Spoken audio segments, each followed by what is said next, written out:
Today, we're going to be going over my life on the 17-day diet, day 4, cycle 3. And today I'm talking about video gaming on a budget, part 1. Welcome to MacFam TV.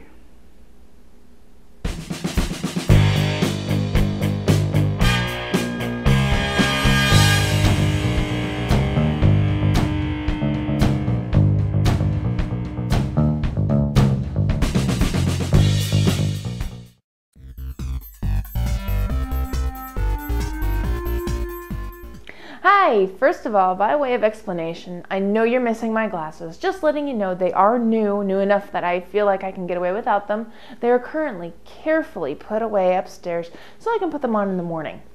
We're also filming at night, mostly. Reason for this is there's no glare from the cars from the outside and there's no interruptions from the Mac kids. Now, on to everybody's favorite subject, 17-day diet and my life on it. I'm on cycle 3, day 4, right at the end. Cycle 3 is instead of starches every other day, you're adding starches every day.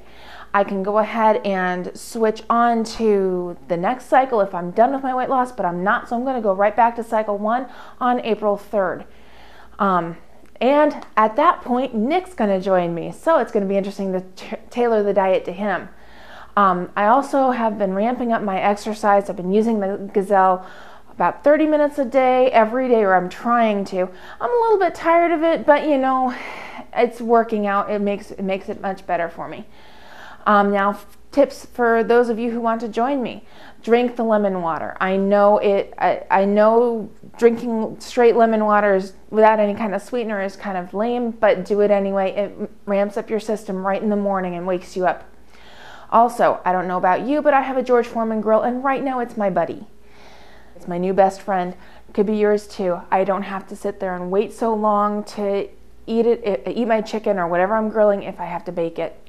Also, use the book recipes. My family favorite is the chicken vegetable soup.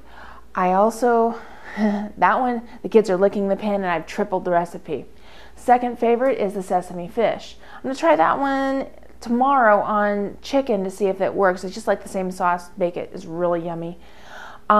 Also, next tip, make a food library. Food library is you have several dishes frozen, put in your freezer, so that all you have to do is just pull them out, heat them up, and go. All recipes have a serves how many at the bottom. Make the recipe, divide it up into the suggested portion size, and use Gladware or some other disposable that you can throw it in the freezer. Don't go overboard, only make enough for lunches and dinners for maybe a week or so. Use Gladware or any other disposable, like I said, so that you can go ahead and mark the containers as to what it is, because sometimes you can't tell. Also, next tip, keep an eye on your hunger meter. Your hunger meter is let yourself feel full. If you don't, and I didn't, you really end up stuffing yourself, and I really did the first time out. I really didn't need to. I figured out very quickly that my eyes are really bigger than my tummy when I'm eating. When you aren't going to eat the next person that comes along, stop eating. Sounds easy, right? But it is one of the toughest things to master. Your stomach is your best portion control. Now, don't graze all day. I was a grazer, and that was probably my biggest downfall because I always had something to eat, and I always had room for some more. It's easier now to turn down food. You know, everybody's like, here, have some more, have this brownie that I'm making. No, don't do that. This morning I weighed in at 232 pounds. That is 22 pounds from where I started back in February. I feel great. This is how I looked before. And this is how I look now.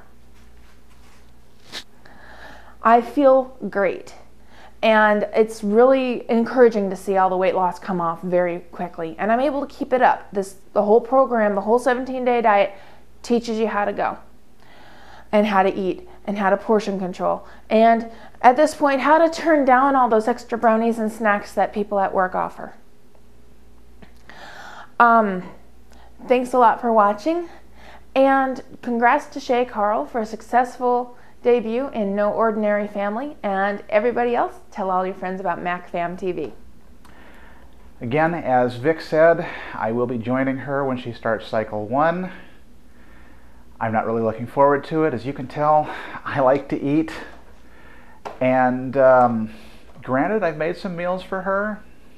Chicken, fish, lots of salads. Looks really good, but I think after the second one, I'm probably going to be lusting after a cheeseburger. We'll see how that goes.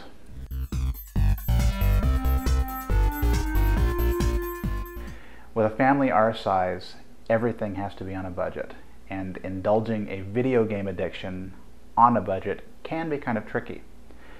In our particular situation, I'm a gamer, Vic's a gamer, our boys are gamers, and the girls are well on their way. There are tons of places where you can buy discounted games, whether they're used or just marked down. But this can be a difficult prospect if you don't know what you're looking for. For instance, a recent addition to my library, obviously got this for $5. This still sells online for $19.99. It's a 4-year-old game, but still fairly popular. When this came out originally, it was $49.99. That was 4 years ago. $5 for a brand new copy is not too bad. The questions you need to ask when you go into places, especially when you're looking at used games, is what is your replacement warranty? We have a tendency to go through GameStop. Not trying to advertise anybody, but the simple fact is their company is set up in a way where you can go in and comfortably buy a used game. Got a scratch disc?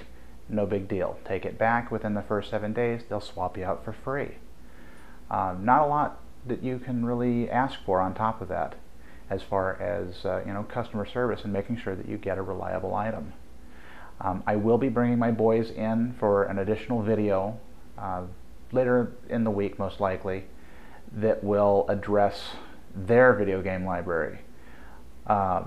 What we have, we don't have a lot of the high-end systems, and again, we're looking at the budget aspect. We have a Nintendo GameCube. We have a Nintendo Wii, which also plays the GameCube games. That's a plus for a lot of you people out there who are looking for a system, because you can buy one machine and have 2 generations.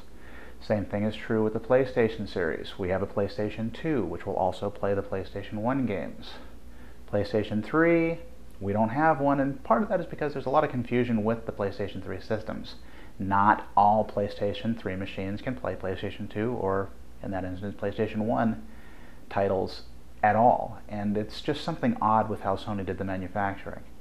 We will probably get a PlayStation 3, but it's going to have to wait until we have some wonderful deal fall on our laps. When you're buying used anything, look at after purchase warranties. How long do you have to determine if there's a fault with a machine or a video game before they no longer will accept it back? That's the largest question that you have to ask. If they're willing to do that for you, chances are the rest of the customer service aspect is going to be pretty good.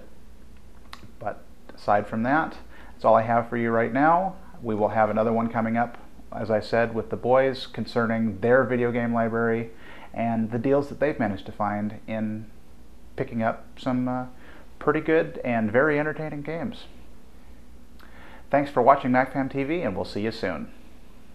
Thanks, bye!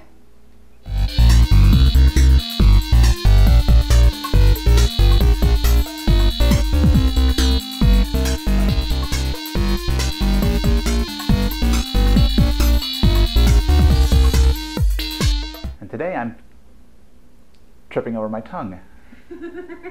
Outtakes. I see outtakes. 2 parents, 4 kids, 3 cats, 1 dog, fish, a partridge in a pear tree.